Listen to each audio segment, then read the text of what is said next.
this bike has been apart, hasn't been turned on, hasn't been written, 12 weeks, and when I took it apart I was thinking, you know, I'll be done first week of February. But I didn't anticipate the amount of work it really is. I was planning to be a lot more thorough. I was thorough, but I mean, making sure everything was clean before I put it back on. I think I got exhausted with this about two, maybe 3 weeks ago, and just really wanted it over with, so I haven't been so diligent about recording things. It's hard to do mod videos when you can't show a final presentation very well.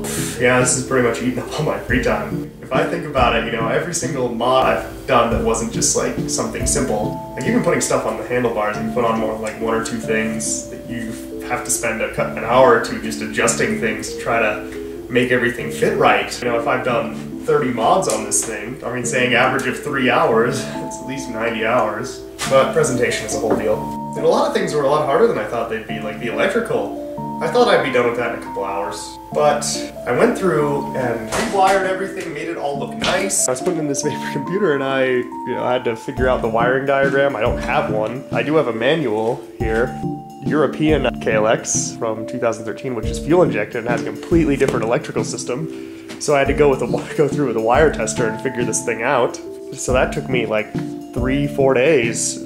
All this stuff, trying to find a way to mount this correctly, trying to be very careful to not ruin my bike, because I am not willing to take any risk with this anymore, because I've learned through this whole process, this adventure, if that's what I want to call it, you know, it's been quite the adventure. This complicated task that I've done, this whole endeavor to try to remodel my bike over a winter, has been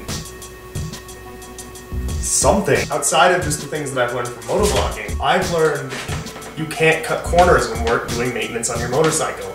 Cutting corners, what I mean is not using oil instead of grease to lube up your camshafts or something. You know, something that's easily comparable. I mean, it's absolutely cutting a corner, where you're actually trying to do a method that you know is risky. Like here, I installed a thermometer up here and ended up destroying it because I was trying to be bold with it.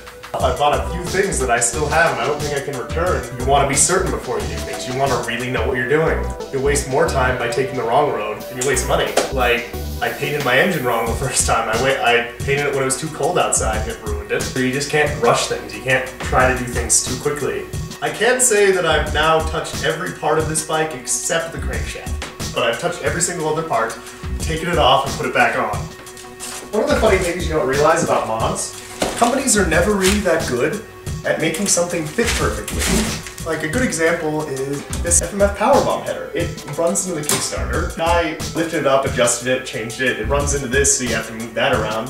This clutch, it moves, then it might bump in here. Things are really tight on this side of the bike. Even something made for the bike oddly doesn't ever fit perfectly. Or things are listed weird because a lot of these companies are Japanese, they use international model numbers, and the international models don't have the same sort of stuff all the time, and finding parts is somehow difficult. There's probably 20 companies that sell aftermarket motorcycle parts that are actually notable. I will say that there's tons of them on the internet. There's Motosport, which is my favorite. They're really dirt bike oriented, which makes them nice, and they sell OEM parts. And their website is actually really easy to navigate. Then there's Revzilla, which is really more oriented toward gear. They're phenomenal reviews. Then there's Rocky Mountain ATV, which is really good for sorting out stuff if you're buying only parts that are exactly for that bike.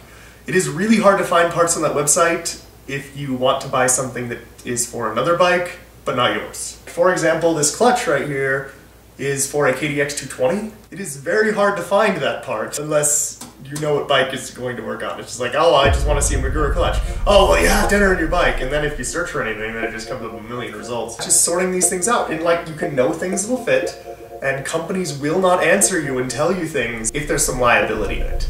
That's a funny thing about buying aftermarket parts. There's always a liability issue. My front brake, it has marked all over it, not for road use, because the Department of Transportation requires a certain number of hours of testing. That's very expensive for companies to do, so just say not for road use. It's easier for them to defer liability. The same with other things, I found this company, Progressive Springs, which makes a set of progressive springs, which alter their stiffness dependent on how much they're compressed, which is the one thing that a KLX can't really do, is have the best suspension possible. I called this company, they had a model listed that would fit, and I just asked them, I'm like, hey, I need springs that are this size, and it looks like those are the same size, would they work on this bike? They said I cannot confirm or deny that, just because there's a liability issue. But it's sorting things out and finding parts numbers.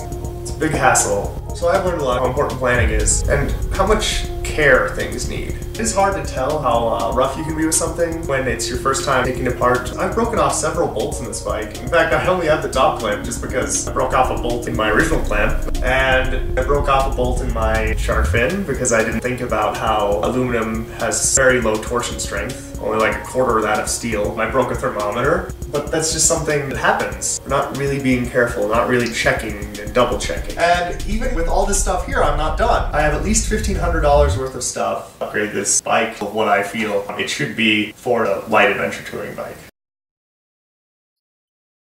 I'll have the most versatile KLX.